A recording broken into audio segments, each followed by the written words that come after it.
there is this deep reservoir of knowledge that all of us have access to. And especially if you are Hindus, if you are from India, if you are from Bharat, that knowledge is there for you to seek and search and take. There is also, I also had a brush with cancer in the last 6 months. And that time too, being Hindu helped me a lot. Being connected to my civilization helped me a lot. Because I suddenly, when I thought about it, of course, my husband, my daughter, they were all there to support me. My husband is sitting at the back there. He told me not to, he wiped my tears and he said, I'm with you. That was, of course, the number one reason. And the other thing was finding that storehouse of knowledge and courage, which came by just knowing our what was in our shastras, what is in our Puranas, what our gurus have told. I felt that gave me so much of energy. All I had to do was just keep doing my dharma, keep doing what I was doing already. That is to learn more about our history and culture, take care of my daughter, take care of the house. Keep doing it day by day and not worry. Don't think that, the world is going to collapse just because you have cancer. Let the doctors do their work. And then I just kept living my day and with happiness.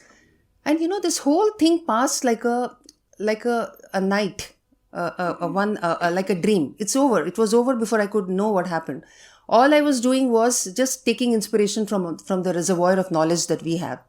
Everything. I mean, when there was nature, natural beauty around me, and I would look at it and I would connect it with something that I've read in the Shastras or in the Ramayana, and it was all giving me joy. So I felt like, how can anyone be sad when you have access to all these beautiful stories from the Puranas? You have these ways, the rituals, simple rituals of lighting a lamp, praying to, you're going to your puja ghar and doing some puja every day. All of those were making me feel very elevated. So that is one reason I say that you will know how to find bliss if you are civilizationally rooted. So that's another argument. The another reason is that being rooted in Indian knowledge systems makes you a force for good.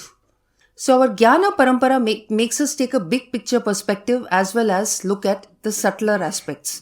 It's very different from being rooted in Abrahamic religions. Because if you're rooted in Abrahamic religions, you'll be taught that there is a God and there is punishment for what you do and things like that. And your mission is to convert everybody to worship that one God. But our Gyan Parampara is so different. It's not like that. So when you are rooted in your parampara, in our Jnana Parampara, it's always taking you towards a place of higher and higher happiness. It's making you do your dharma. It's making you think about others and not think about yourself. So you slowly get into that plane where your depression is not going to ever come to you. Even when you are in pain, you will find that place if you are connected to your Jnana Parampara. This parampara makes us see beyond our body, beyond our state, our country, beyond any boundaries, right? And then it looks at the connected systems and it looks at the whole humanity. That is the advantage of being connected to our Jnana Parampara. You become a force for good.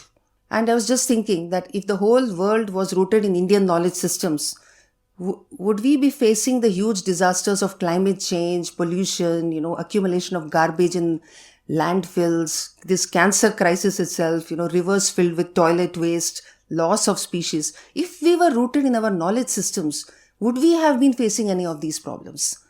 The answer is no. Because, there is this famous saying by Albert Einstein. He was saying you cannot solve problems with the same thinking that was used in creating the problems. So when the kind of thinking which was there, which created all these problems, if you stay within that thinking, you're not going to solve it, right? But the moment you connect your Jnana Parampara, all these things, even the solutions will come to you for solving these problems, the way of thinking. The entire, the paradigm shift happens when you are rooted in your Jnana Parampara. That is why it is very important if we want to solve these problems. Bringing back our Sanatana worldview is needed to come out of the mess we are in. Because if you cannot solve the problems by being rooted in the Western worldview, which was very exploitative, very self-centered, very selfish, that is not going to work.